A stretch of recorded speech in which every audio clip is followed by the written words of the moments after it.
حول ولا قوة إلا بالله العلي العظيم. أعوذ بالله من الشيطان الرجيم. بسم الله الرحمن الرحيم. الحمد لله رب العالمين والعاقبة للمتقين والنار الكافرين والمشركين.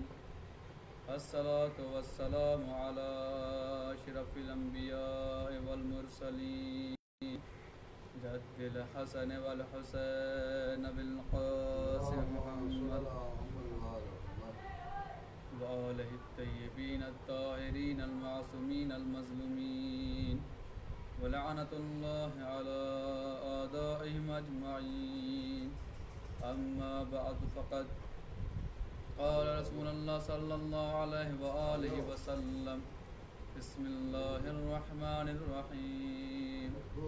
زينوا مجالسكم بذكر علي بن أبي طالب لأن ذكره ذكري وذكري ذكر الله وذکر اللہ عبادہ. درود پڑھے محمد صلی علی محمد و آل محمد. عزیزان محترم، برادران عزیز، ماتمداران سید الشہداء کربلا، عزاداران مظلوم کربلا، آپ حضرات کی محبتیں، آپ حضرات کی عقیدتیں اور کرم ہے چہاردہ معصومین علیہم السلام کا، اور خصوصی صدقہ ہے مادر حسنین بنت رسول الثقلین یعنی جناب فاطمہ زہرا سلام اللہ علیہ کا صلی اللہ محمد اور خاص کر تصدق ہے شہزادی کونین کی نالین پاک سے لپٹی ہوئی گرد کا کہ کاتب تقدیر نے ہمارے کاسے دل میں علی کی محبت کی بھیک ڈالی. عزیزان محترم، جیسا کہ آج محرم کی 4 تاریخ ہے اور یہ عشرۂ محرم کی 4تھی مجلس ہے. آپ لوگ سب بہتر جانتے ہیں کہ اس وقت جو ہے یہ جو دن چل رہے ہیں ان میں ایک بیماری چل رہی ہے جس کا نام ہے کرونا وائرس، جو ہی بہت بڑے زور و شور پر ہے. آج ہر انسان اس بیماری سے پریشان ہے کہ کیا کیا جائے. دیکھیے، یاد رکھیے کہ ہمارے یہاں مذہب میں بیماری بعد میں ایجاد ہوئی ہے، پہلے اس بیماری کا علاج بنایا گیا ہے. بھائی رسول خدا صلی اللہ علیہ وآلہ وسلم صلی اللہ علیہ محمد کہ ارشاد فرماتے ہیں کہ شہد میں ہر مرض کی دوا ہے اور بہت سی بیماریوں کے علاج رسول نے بتائے. جیسے کہ میں نے ابھی کہا کہ بیماری بعد میں ایجاد ہوئی ہے، پہلے اس کا علاج بنایا گیا ہے. بھائی اگر کسی کو یہ مرض ہے تو اس کی دوائی یہ ہے، اگر کسی کو فلاں مرض ہے تو اس کا علاج یہ ہے، اگر کسی کو فلاں مرض ہے تو اس کا علاج یہ ہے. بھائی مختصر یوں سمجھ لیجئے کہ ہر بیماری کا علاج اسلام کے اندر موجود ہے، لیکن قسم خدا کی ایک بیماری ایسی ہے کہ جس کا علاج کہیں نہیں ملتا ہے. بھائی اب وہ بیماری کون سی ہے، وہ ایسی کون سی بیماری ہے؟ اس بیماری کا نام ہے بغض علی. لیکن میں کچھ کہہ رہا ہوں، اس بیماری کا نام ہے بغض علی. اور یاد رکھنا کہ اگر کسی شخص کو یہ بیماری ہو گئی یعنی علی سے بغض ہو گیا تو اس کی زندگی جو ہے ہلاک ہو جائے گی. ایک درود پڑھے محمد والے محمد پر. محمد اگر کسی کو علی سے بغض ہو گیا تو اس کی دنیا برباد اور آخرت بھی برباد. دیکھیے کتاب کا نام ہے مناقب اہل بیت اور مشارق انوار الیقین میں بھی حدیث ملتی ہے کہ رسول خدا صلی اللہ علیہ وآلہ وسلم ارشاد فرماتے ہیں اللہم صلی علی محمد و آل محمد کہ اللہ اپنی مخلوق پر عذاب نازل نہیں کرتا مگر ان علماء کی وجہ سے کہ جو گنہگار ہیں، کس بنا پر گنہگار ہوئے؟ اس بنا پر کہ انہوں نے علی اور اولاد علی کے فضائل کو چھپایا۔ صرف اور صرف اللہ اگر اس مخلوق پہ عذاب نازل کرتا ہے تو اس وجہ سے نازل کرتا ہے، ان علماء کی وجہ سے نازل کرتا ہے کہ جنہوں نے علی اور اولاد علی کے فضائل کو چھپایا۔ دیکھیے بھائی، پیغمبروں کے بعد اور رسولوں کے بعد اس کائنات میں، اس زمین پر علی اور اولاد علی کے علاوہ کوئی بھی افضل نہیں ہے۔ پیغمبروں کے بعد اور رسولوں کے بعد جو سب سے زیادہ مرتبہ ہے وہ علی اور اولاد علی کا ہے۔ بھائی آپ لوگ مجھ سے بہتر جانتے ہیں، دیکھیے اگر کوئی انسان علی سے محبت کرتا ہے، اگر اس کے پاس علی کی ولایت ہے اور وہ علی کی ولایت کا اظہار کرتا ہے اور علی کے فضائل کو نشر کرتا ہے، علی کے فضائل کو تمام دنیا میں پھیلاتا ہے، تو دیکھیے اللہ اس سے راضی ہو جاتا ہے اور اللہ اس پر اپنی رحمت نازل کرتا ہے اور فرشتے اس کے لیے استغفار کرتے ہیں۔ لیکن ایک بات ضرور یاد رکھنا کہ اگر کوئی شخص علی سے بغض رکھتا ہو، علی کی ولایت کو چھپاتا ہو، علی سے دشمنی رکھتا ہو، تو اس کو تمام کی تمام بلائیں گھیر لیتی ہیں اور وہ دنیا میں پریشان رہتا ہے، اور دنیا میں سب سے بڑا بدبخت انسان وہ ہے جو علی کی ولایت کا انکار کرے۔ ایک درود پڑھے محمد والے محمد پر، محمد والے محمد۔ دنیا میں سب سے بدبخت انسان وہ ہے، سب سے بڑا کمزور انسان وہ ہے کہ جو علی کی ولایت کا انکار کرتا ہے، جو علی کے فضائل کا انکار کرتا ہے، اور اس کا ٹھکانہ کیا ہے؟ اس کا ٹھکانہ جہنم ہے۔ بھائی یہ بات حق ہے کہ اگر کوئی انسان اپنی جاہلیت کی بنا پر یا پھر نادانی کی وجہ سے علی کے فضائل کو چھپاتا ہے یا ان کی ولایت کا انکار کرتا ہے تو وہ برباد ہو جائے گا، وہ غرق ہو جائے گا۔ کیوں؟ کس وجہ سے وہ برباد ہو جائے گا؟ کیونکہ اس نے اپنے وقت کے امام کو نہیں پہچانا۔ اور ایک بات اور ذہن میں رکھنا، جہاں تک میری آواز جا رہی ہے، ایک بات اور سن لینا کہ اگر کوئی شخص جان بوجھ کر علی کے فضائل کو چھپاتا ہے، علی کی ولایت کا انکار کرتا ہے، تو وہ منافق ہے۔ ایک درود پڑھے محمد والے محمد پر، محمد والے محمد۔ بھائی آج آپ لوگ ہم سے کہتے ہیں کہ ہم نے ولایت علی کو ایجاد کیا ہے، کہ ذاکرین آج ممبر پہ بیٹھ کر صرف اور صرف ولایت علی کو بیان کر رہے ہیں، صرف اور صرف ولایت علی کو بیان کر رہے ہیں۔ ارے بھائی بھیا، ہم نے ولایت علی کو ایجاد نہیں کیا ہے، یہ موضوع ہم نے خود نہیں چنا ہے، بلکہ اللہ نے ہمارے حصے میں اس موضوع کو ڈالا ہے، اللہ نے اس ٹاپک کو، اس عنوان کو ہمارے حصے میں ڈالا ہے۔ یا یوں سمجھ لیجئے کہ اللہ نے ہمارے حصے میں ولایت علی کو ڈالا ہے۔ ایک درود پڑھے محمد والے محمد پر، محمد والے محمد۔ بھائی سوال کرنا ہے تو ہم سے سوال مت کرو، سوال کرنا ہے تو اللہ کے رسول سے سوال کرو، اللہ سے سوال کرو، وہ اللہ کے جو رسول سے کہہ رہا ہے، یا ایھا الرسول بلغ ما انزل الیک من ربک وان لم تفعل فما بلغت رسالتہ واللہ یعصمک من الناس۔ کیا کہہ رہا ہے اللہ کہ اے رسول پہنچا دو اس پیغام کو جس کا ہم نے تمہیں حکم دے دیا ہے۔ اگر تم نے یہ پیغام نہ پہنچایا تو تم نے جتنے بھی کام اپنی رسالت میں انجام دیے ہیں وہ سب کے سب بیکار ہو جائیں گے۔ یہ یوں سمجھ لیجئے کہ وہ سب کے سب تمہارے اعمال حق کر لیے جائیں گے۔ بھائی اب اللہ کہہ رہا ہے، کس سے؟ رسول سے کہہ رہا ہے جو اس کا حبیب ہے۔ بھائی اللہ کے دوست کا نام ہے رسول، یعنی محمد۔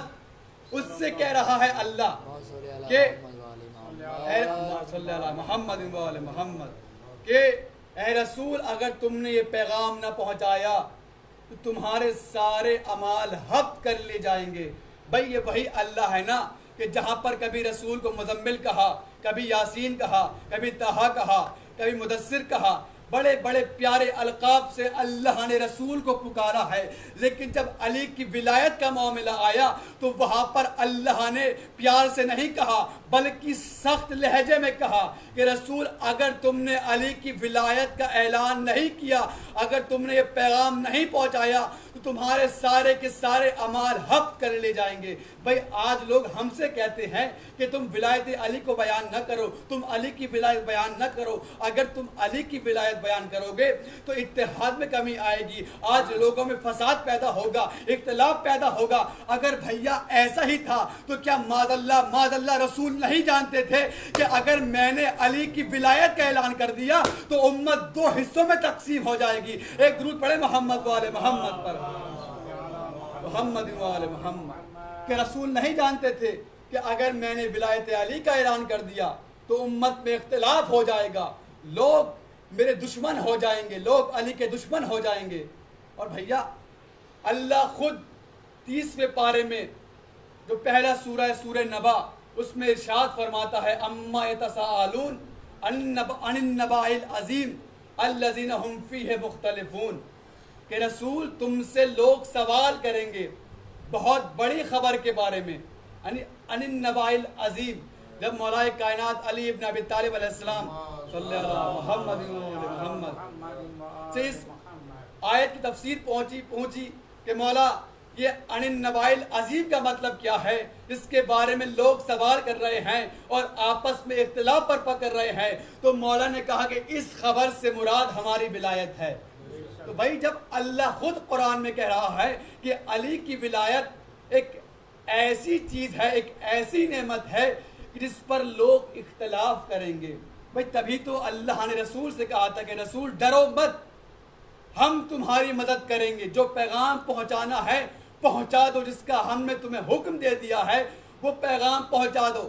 اب جب رسول حج کر کے واپس آ رہے تھے تو جو لوگ پیچھے رہ گئے تھے ان کا انتظار کیا گیا تھا، جو لوگ آگے بڑھ گئے تھے ان کو واپس بلایا گیا تھا، اور 4 لوگوں سے رسول نے کہا تھا کہ کجاووں کا ممبر بنایا جائے۔ وہ 4 لوگ کون کون تھے؟ جناب سلمان، جناب ابوذر، جناب مقداد اور عمار یاسر۔ ان 4 لوگوں سے رسول خدا نے کہا کہ جا کر اونٹ کی کجاووں کا ممبر بنایا جائے۔ اب بھائی اونٹ کی کجاووں کا ممبر بنایا گیا۔ اب ایک بات اور سنتے جائیے، بھائی رسول نے اونٹ کی کجاووں کیوں بنوایا؟ تاکہ یاد رہے۔ دیکھیے بھائی اگر آپ کے یہاں کوئی ذاکر، کوئی خطیب، کوئی مولانا آ جائیں اور وہ ایک ایسی چیز پر کھڑے ہو کر تقریر کریں، مثلا موٹر سائیکل یا پھر کچھ اور چیز لے لیجئے، اس پر کھڑے ہو کر تقریر کریں تو وہ تقریر آپ کو سالوں تک یاد رہے گی کہ بھائی فلاں خطیب آئے تھے، انہوں نے اس چیز پر کھڑے ہو کر تقریر کی تھی، تو آپ کو سالوں تک یاد رہے گا۔ اسی لیے رسول اللہ نے اونٹوں کی کجاووں کا ممبر بنوایا کہ جب لوگ اونٹوں کی کجاویں دیکھیں تو ان کو یاد آ جائے کہ رسول اللہ نے علی کو دونوں ہاتھوں سے بلند کیا تھا میں اور کہا تھا من کنتو مولا ہو فہذا علی مولا، جس کا میں مولا ہوں اس کے علی مولا ہے۔ ایک درود پڑھے محمد والے محمد صلی اللہ محمد والے، جس کا میں مولا ہوں اس کے علی مولا ہے۔ اور یاد رکھنا میرے بعد تمہارا خلیفہ جو ہے، جو میری طرف سے چنا گیا ہے، جو اللہ کی طرف سے چنا گیا ہے، وہ علی مرتضیٰ ہے۔ اب بھائی سب کو بیعت کا حکم ہوا اور گرمی بھی ماشاءاللہ بہت تیز تھی۔ جب انسان حج پر جاتا ہے تو اس کے بال مڈائے جاتے ہیں، جب انسان کے بال منڈے ہوئے ہوتے ہیں اور پھر اوپر سے دھوپ اتنی تیز ہو کہ اس کی تپش سر پر آ کر پڑ رہی ہو، تو بھائی ایسے موقع انسانوں کو کیوں یاد نہیں رہے گا؟ اب بیعت کی باری آئی، سب لوگوں نے بیعت کی، بیعت کرتے جا رہے ہیں، بیعت کرتے جا رہے ہیں۔ اب کچھ لوگ بیعت کر کے آئے اور آپس میں چیمی گویا کرنے لگے اور رسول اللہ کے پاس آئے، کہا یا رسول اللہ، یا رسول اللہ، علی کا ہاتھ جو ہے، علی کا ہاتھ جو ہے ایسے نہیں ہے، بلکہ علی کی ہتھیلی جو ہے وہ زمین کی طرف ہے۔ تو ایک مرتبہ رسول اللہ مسکرا کر کہتے ہیں مجھ سے کیا پوچھتے ہو؟ جس کی بیعت کر رہے ہو جاؤ جا کر اس سے پوچھو۔ تو ایک مرتبہ وہ لوگ مولا کے پاس آئے اور کہا اے مولا، اے علی ابن ابی طالب علیہ السلام، اتنا بتائیے کہ جب بھائی کوئی بیعت لیتا ہے تو اس کی ہتھیلی جو ہے وہ آسمان کی طرف ہوتی ہے، لیکن آپ کی ہتھیلی زمین کی طرف کیوں ہے؟ تو ایک مرتبہ مولا نے قرآن کی آیت کی تلاوت فرمائی کہ اے لوگوں تمہیں معلوم نہیں ہے کہ اللہ کا ہاتھ ہمیشہ اوپر رہتا ہے. ایک درود پڑھے محمد والے محمد پر، محمد والے محمد. اب لوگ بیعت کرتے جا رہے ہیں. اب مستورات کی باری آئی.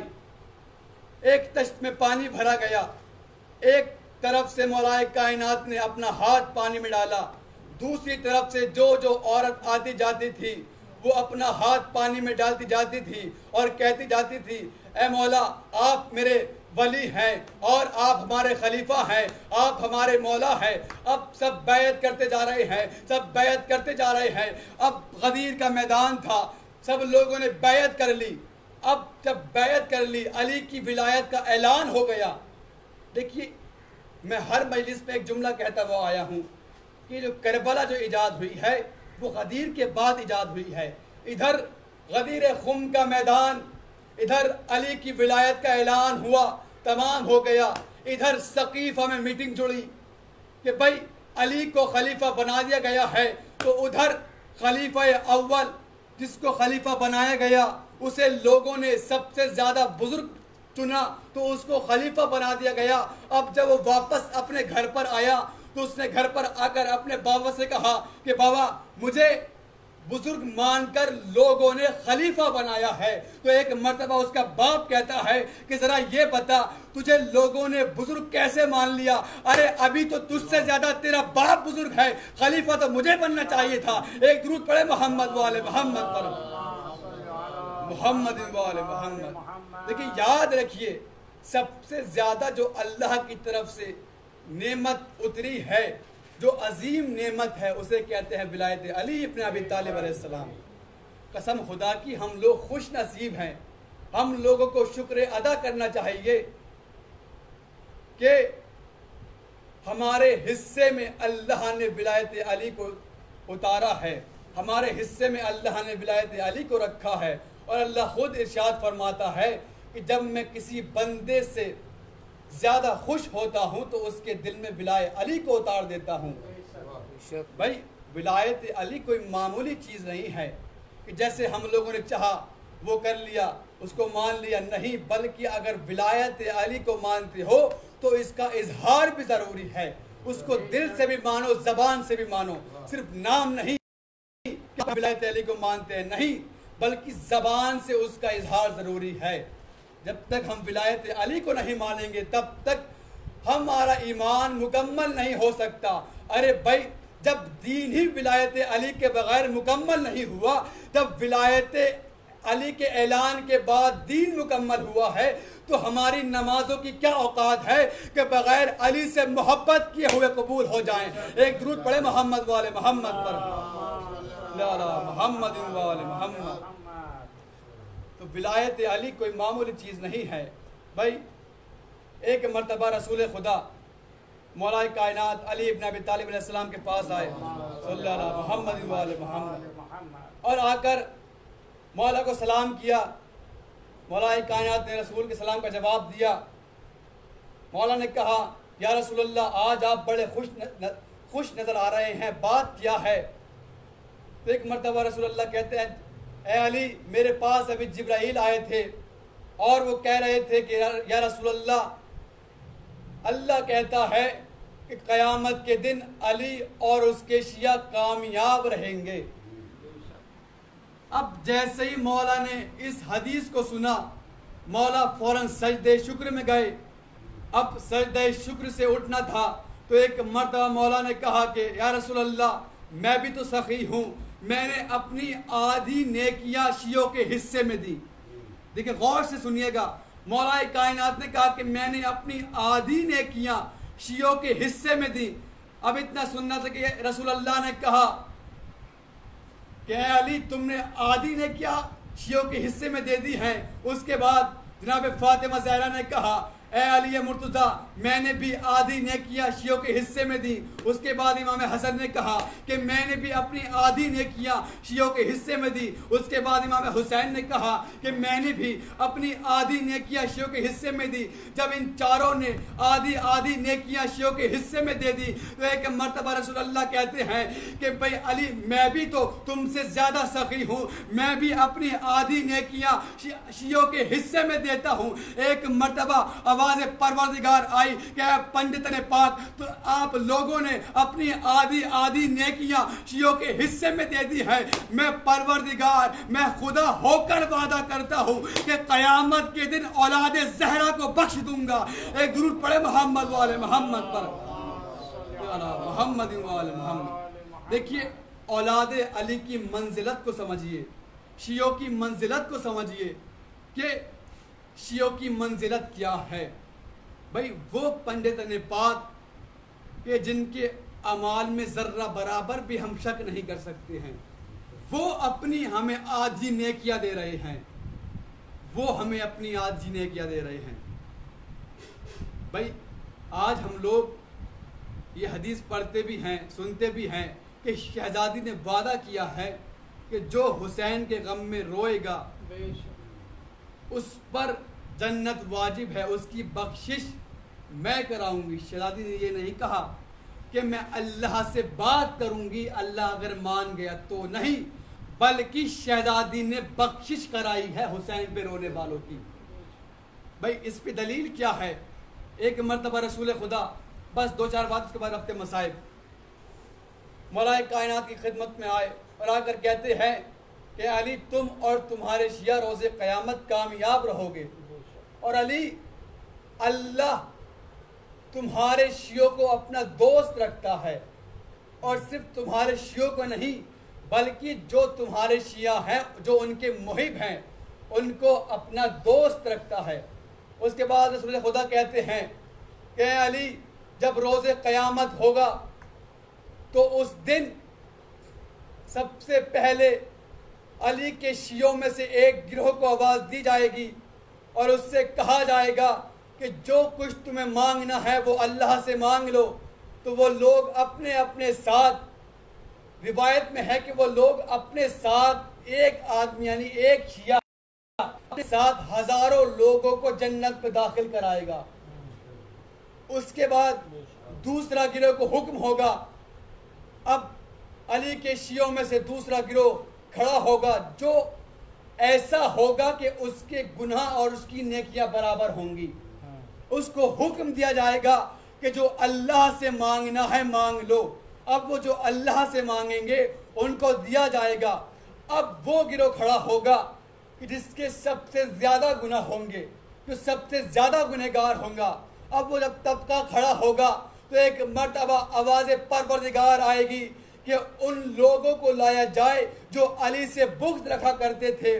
اب وہ لوگ آئیں گے تو ایک علی کے شیعہ کے مقابلے میں 1000 مبغض مولائے کائنات کو, یعنی وہ لوگ جو علی سے بغض رکھتے ہوں گے, ان میں سے 1000 لوگ آئیں گے اور ان 1000 کے اعمال علی کے شیعوں کے حصے میں رکھے جائیں گے, اور وہ جو گناہ ہوں گے وہ دشمن اہل بیت کے حصے میں رکھے جائیں گے. پھر علی کے شیعوں کو جنت میں داخل کیا جائے گا. بھائی اس کی دلیل کیا ہے؟ مشارق انوار الیقین میں ملتا ہے کہ ایک مرتبہ جب رسول خدا مصلی پر بیٹھے تھے, جبرائیل نازل ہوا. نازل ہونے کے بعد کہتا ہے یا رسول اللہ, اللہ کہتا ہے کہ میں علی سے محبت کرتا ہوں. رسول اللہ سجدے میں گئے, پھر سجدے سے اٹھے. پھر جبرائیل نے کہا کہ اللہ کہتا ہے میں فاطمہ سے محبت کرتا ہوں. پھر رسول سجدے میں گئے, پھر رسول سجدے سے اٹھے. پھر جبرائیل کہتے ہیں کہ اللہ کہتا ہے میں حسن سے محبت کرتا ہوں. پھر رسول سجدے میں گئے, پھر رسول سجدے سے اٹھے. پھر جبرائیل نے کہا کہ اللہ کہتا ہے میں حسین سے محبت کرتا ہوں. پھر رسول سجدے میں گئے, پھر رسول سجدے سے اٹھے. تو جبرائیل نے کہا کہ اللہ کہتا ہے کہ میں علی کے محبوں سے محبت کرتا ہوں. پھر رسول سجدے میں گئے. ایک درود پڑھے محمد والے محمد پر, محمد والے محمد. دیکھیے ولایت علی کا نتیجہ یہ ہے کہ اگر جس کے حصے میں ولایت علی ہو تو وہ دنیا میں بھی خوش رہتا ہے اور انشاءاللہ آخرت میں بھی کامیاب ہوگا، کیونکہ رسول کی حدیث ہے یا علی شیعتوں کا یا علی انتا و شیعتوں کا هم الفائزون یوم القیامہ، اے علی تم اور تمہارے شیعہ روز قیامت کامیاب رہیں گے۔ یہ نہیں کہا کامیاب ہوں گے بلکہ یہ کہا کامیاب رہیں گے۔ کیوں؟ کیونکہ جس کے حصے میں ولایت علی ہو، جو علی سے محبت کرتا ہو، وہ دنیا میں بھی کامیاب ہے اور آخرت میں بھی کامیاب رہے گا۔ لیکن جو ولایت علی کا انکار کرتا ہے، جو علی کے فضائل کو چھپاتا ہے، جو علی سے دشمنی رکھتے ہیں، ان پر فرشتوں کی لعنت ہوتی ہے اور وہ آخرت میں بھی لعنتیں کھاتے رہیں گے اور جہنم کے حقدار رہیں گے۔ بس آخری حدیث، اس کے بعد اپنے مصائب۔ بھائی جب رسول خدا معراج پر گئے تھے تو اللہ نے شب معراج کیا کہا تھا؟ اے رسول، اگر یہ تمام کی تمام مخلوق علی کی محبت میں اکٹھا ہو جاتی تو میں جہنم کو خلق ہی نہیں کرتا۔ تو معلوم یہ ہوا کہ یہ جو جہنم بنائی گئی ہے یہ علی کے دشمنوں کی وجہ سے بنائی گئی ہے۔ بھائی ولایت علی کے لیے ہی حسین کربلا آئے ہیں۔ حسین کو جو مدینے سے نکالا گیا وہ صرف اور صرف جنگ تھی ولایت علی کی۔ ہاں دادارو، آج محرم کی 4 تاریخ آ گئی ہے۔ میں چاہتا ہوں کہ آج حسین کے دوست حبیب ابن مظاہر کے مصائب پڑھوں، کہیں ایسا نہ ہو کہ روز محشر مولا میرا دامن پکڑے اور پکڑ کر کہیں کہ تو نے ہمارے فضائل تو ہمارے مصائب تو بیان کیے لیکن میرے اصحابوں کے فضائل بیان نہیں کیے۔ ہاں عزیزارو، جب فوج کربلا میں آنے لگی، حسین اکیلے رہ گئے، تو ایک مرتبہ جناب زینب کہتی ہیں بھیا حسین، اے بھیا حسین، اپنے دوست حبیب کو خط لکھو، ہو سکتا ہے کہ وہ تمہارے بلانے پر آ جائے۔ عزیزارو، مولا حسین نے حبیب ابن مظاہر کے نام خط لکھنا شروع کیا کہ امام نے جب خط لکھنا ختم کیا تو ایک مرتبہ جناب زینب کہتی ہیں بھیا حسین، آپ نے خط میں کیا لکھا، ذرا پڑھ کر سنائے۔ امام حسین نے پورا خط پڑھ کر سنایا تو ایک مرتبہ جناب زینب کہتی ہیں بھائی حسین، ذرا ایک جملہ میری طرف سے بھی اس خط میں لکھ دیجئے۔ مولا حسین کہتے ہیں بہن زینب بتاؤ کیا لکھنا ہے؟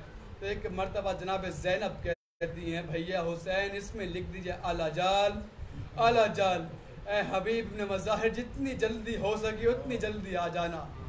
ہاں عزیزارو، امام حسین نے خط کو لکھا، خط قاصد کے حوالے کیا، قاصد خط لے کر آیا۔ روایت میں لکھا ہے کہ ایک دن پہلے حبیب ابن مظاہر بازار میں آ کر مہندی خرید رہے تھے کہ مسلم ابن اوسجہ سے ملاقات ہوئی۔ پوچھا مسلم یہ بتاؤ کہ یہ تلواروں پر سیکل کیوں ہو رہے ہیں؟ مسلم یہ بتاؤ یہ ہتھیار کہاں جا رہے ہیں؟ مسلم یہ بتاؤ یہ لشکر کا لشکر کہاں جا رہا ہے؟ تو ایک مرتبہ مسلم کہتے ہیں حبیب کہ تمہیں نہیں معلوم حبیب، ارے کربلا میں جنگ تیار ہے، ارے کربلا میں زہرا کا لال پہنچ چکا ہے۔ جب حبیب نے یہ سنا، حبیب نے کہا کہ مسلم وہ وقت آ گیا؟ مسلم کہتے ہیں ہاں حبیب وہ وقت آ گیا۔ ارے حبیب مظاہر نے مہندی کو بازار میں وہیں پر پھینکا، اپنے گھر پر تشریف لائے کہ حبیب اگلے دن دسترخوان پر تشریف فرما تھے کہ دروازے پر دستک ہوئی۔ حبیب نے پوچھا کون؟ قاصد کہتا ہے کہ میں حسین کی طرف سے آیا ہوں، میں حسین کا قاصد بنا ہوں، حسین نے تمہارے نام خط بھیجا ہے۔ حبیب گئے، حبیب نے جا کر دروازہ کھولا، حبیب نے خط لیا، حبیب نے خط پڑھنا شروع کیا۔ خط میں لکھا تھا اے میرے بچپن کے دوست حبیب، اے حبیب تمہارا دوست حسین کربلا کے میدان میں اکیلا ہے، اے حبیب جتنی جلدی ہو سکے اتنی جلدی آ جانا۔ حبیب خط پڑھ کر خاموش بیٹھے تھے کہ اتنی دیر میں حبیب کی زوجہ نے کہا ہے حبیب کس کا خط ہے؟ کہا ارے میرے آقا حسین کا خط ہے۔ ایک مرتبہ زوجہ حبیب نے کہا اے حبیب پھر سوچنا سوچنا کیا ہے؟ بتاؤ سوچتے کیا ہو؟ خاموش کیوں بیٹھے ہو؟ حبیب کہتے ہیں میں سوچتا ہوں، میں سوچ رہا ہوں کہ جاؤں تو کیسے جاؤں، تمہیں تنہا کیسے چھوڑوں۔ ایک مرتبہ حبیب کی زوجہ نے کہا اے حبیب لو میری چوڑیاں تم پہن لو، میں حسین کی مدد کرنے کے لیے جاتی ہوں۔ ایک مرتبہ حبیب نے کہا اے زوجہ ارے یہ تو میری مصلحت تھی، میں تمہیں آزمانا چاہتا تھا، میں تمہارا امتحان لینا چاہتا تھا۔ ارے خدا کا شکر ہے کہ خدا نے مجھے ایسی عقیدت کی زوجہ دی ہے۔ ارے حبیب گھوڑے پر سوار ہوئے، میدان کربلا میں آئے۔ اب جیسے ہی دور سے، بس آخری جملہ انشاءاللہ بہت روئیں گے، اب جیسے ہی حسین نے دور سے دیکھا کہ حبیب کی سواری آ رہی ہے، ایک مرتبہ حسین نے حبیب کو، ایک مرتبہ حسین نے علی اکبر کو حکم دیا، قاسم کو حکم دیا کہ بیٹا جاؤ جاؤ اپنے چچا حبیب ابن مظاہر کے استقبال کے لیے جاؤ۔ ہاں عزادارو دونوں شہزادے آگے بڑھے، حبیب ابن مظاہر کے استقبال کے لیے دونوں شہزادے آگے بڑھے۔ اب جیسے ہی حبیب نے دیکھا کہ اکبر و قاسم ان کے استقبال کے لیے آ رہے ہیں، حبیب نے ایک مرتبہ اپنے آپ کو گھوڑے سے گرایا۔ ہاں عزادارو اتنا سننا تھا کہ ایک مرتبہ حسین نے رونا شروع کیا، ارے رونے کی آواز خیمے تک گئی۔ ایک مرتبہ زینب کہتی ہے اے فضہ ارے جا کر دیکھو تو صحیح، ارے کس کے رونے کی آواز ہے؟ ایک مرتبہ جناب فضہ نے پوچھا اے لوگو یہ بتاؤ یہ روتا کون ہے؟ کہا حسین حبیب سے گلے مل کر رو رہے ہیں۔ اتنا سننا تھا جیسے زینب نے سنا کہ حبیب تشریف لے آئے ہیں، ایک زینب کہتی ہے اے اماں فضہ ارے میرا سلام حبیب ابن مظاہر کو کہہ دو، اے حبیب سے کہنا کہ حبیب تمہاری بہن زینب تمہیں سلام کہتی ہے۔ ارے جیسے ہی حبیب نے یہ سلام کی آواز سنی، ایک مرتبہ حبیب نے کہا ارے یہ کیسا وقت آ گیا کہ آقا زادی اپنے غلاموں کو سلام کہہ رہی ہے۔ اِنَّا لِلَّهِ وَإِنَّا إِلَيْهِ رَاجِعُونَ۔ رَبِّكَ ذَا تَسْلِيمٌ لِأَمْرِهِ۔